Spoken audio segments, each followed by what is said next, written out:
ಮುಖ್ಯವಾಗಿ ಇಷ್ಟಕ್ಕೆ ನಾನು ಆಗಿದ್ರೆ ಇದ್ರ ಬಗ್ಗೆ ಖಂಡನ ನಿರ್ಣಯ ಮಾಡಿದ್ದಾರೆ. ತಮಿಳುನಾಡಲ್ಲಿ ಡಿಎಂಕೆ ಅವರು ಖಂಡನ ನಿರ್ಣಯ ಮಾಡಿದ್ದಾರೆ. ತಮಿಳರನ್ನ ಕೊಂದಿದ್ದೀರಾ ಅಂತ ಅವರು ಡೈರೆಕ್ಟ್ ಆಗಿ ಹೇಳಿದ್ದಾರೆ. ತಮಿಳರನ್ನ ಕೊಂದಿದ್ದೀರಾ ಅನ್ನೋ ಮಾತನ್ನ ಹೇಳಿದ್ದಾರೆ. ಆಮೇಲೆ ಅಲ್ಲಿ ಮುಖ್ಯಮಂತ್ರಿ ವಿಜಯನ್ ಅವರು ತಮಿಳರ ಹತ್ಯೆ ಬರ್ತಾ ಇದೆ ನೋಡಿ, ತಮಿಳರ ಹತ್ಯೆ ರಾಜ್ಯ ಸರ್ಕಾರದಿಂದ ತಮಿಳರ ಹತ್ಯೆ. ಶನಿವಾರ ನಡೆಸಿದ ಎನ್ಕೌಂಟರ್ ಅಲ್ಲಿ 3 ತಮಿಳಿಗರು ಹತ್ಯೆ ಆಗಿರುವುದು ಖಂಡನೀಯ ಎಂದು ತಮಿಳುನಾಡು ಮುಖ್ಯಮಂತ್ರಿ ಜೋಸೆಫ್ ವಿಜಯನ್ ಭಾನುವಾರ ರಾತ್ರಿ ತಮ್ಮ ಎಕ್ಸ್ ಖಾತೆಯಲ್ಲಿ ಹಾಕಿದ್ದಾರೆ. ಈ ಘಟನೆ ಕುರಿತು ಕರ್ನಾಟಕ ಅರಣ್ಯ ಇಲಾಖೆ ನೀಡಿರುವ ವಿವರಣೆ ಸ್ವೀಕಾರಾರ್ಹ ಅಲ್ಲ ಅಂತ ಹೇಳಿದ್ದಾರೆ. ಮುಖ್ಯಮಂತ್ರಿ, ಒಬ್ಬ ರಾಜ್ಯದ ಮುಖ್ಯಮಂತ್ರಿ, ನಿಮ್ಮ ಪಾರ್ಟ್ನರ್ ಅವರು, INDA ಪಾರ್ಟ್ನರ್, ಅವರೇ ಹೇಳಿದ್ದಾರೆ ನಿಮ್ಮ ಫಾರೆಸ್ಟ್ ಡಿಪಾರ್ಟ್ಮೆಂಟ್ ಏನು ಕೊಟ್ಟಿದೆ ರಾಮಲಿಂಗಾರೆಡ್ಡಿ ಅವರು ಓದಿದ್ರಲ್ಲ ಅದು ಸ್ವೀಕಾರಾರ್ಹ ಅಲ್ಲ ಅಂತ ಹೇಳಿದ್ದಾರೆ ಅವರು.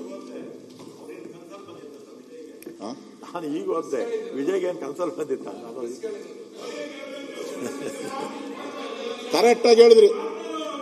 ಹಂಗಾರೆ ಲಾಯಕ್ಕಿಲ್ಲ ಅಂತಾನೆ ಅವ್ರ ಮುಖ್ಯಮಂತ್ರಿಗೆ. ನೀವ್ ಹೇಳಿದ್ರೆ ಅದನ್ನೇ ಹೇಳ್ಬಿಡ್ತೀನಿ. ರಾಮಲಿಂಗಾರೆಡ್ಡಿ ಹೇಳಿದ್ರು ವಿಜಯನ್ ಲಾಯಕ್ಕಿಲ್ಲ ಮುಖ್ಯಮಂತ್ರಿಗೆ ಅಂತಾನ. ಸಭಾಧ್ಯಕ್ಷರೇನು 20 ಜನ ನೀಟ್ ವಿದ್ಯಾರ್ಥಿಗಳು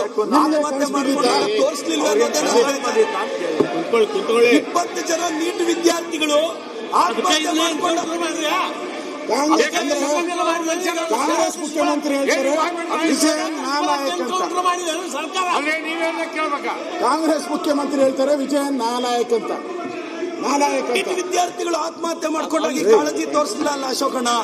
ಮಾನ್ಯ ಅಧ್ಯಕ್ಷರು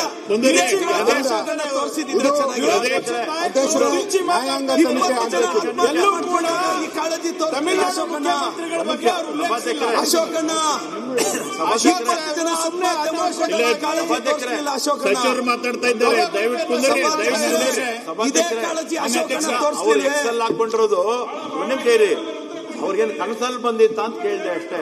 ನಾನು ಲಾಯಕ್ಕು ನಾಲಾಯಕ್ ಬಗ್ಗೆ ನಾನು ಮಾತಾಡ್ತೀನಿ. ಸರಿ ಕನಸಲ್ಲಿ ಬಂದಿತ್ತ ಅಂತ ಕೇಳಿದೆ. ಮಾನ್ಯ ಅಧ್ಯಕ್ಷೆ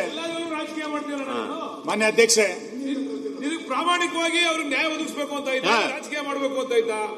ನಿನ್ ಭಾಷಣದ ಮುಖಾಂತರ ನೀವು ಕೊಲೆ ಮಾಡಬೇಕಂತ ನ್ಯಾಯ ಒದಗಿಸಿ ಸರಿಯಾಗಿ ಪ್ರಶ್ನೆ ಕೇಳಿ. ಅವ್ರ ಕುಟುಂಬಕ್ಕೆ ನ್ಯಾಯ ಕೊಡಿಸಿ ಬದುಕಿಸಿ, ಆಯ್ತು, ಅವ್ರಿಗೆ ಬದುಕಿಸಿ ನ್ಯಾಯ ಕೊಡಿಸಿದ ಅವರಿಗೆ. ಆಯ್ತು. ಮಾನ್ಯ ಅಧ್ಯಕ್ಷೆ,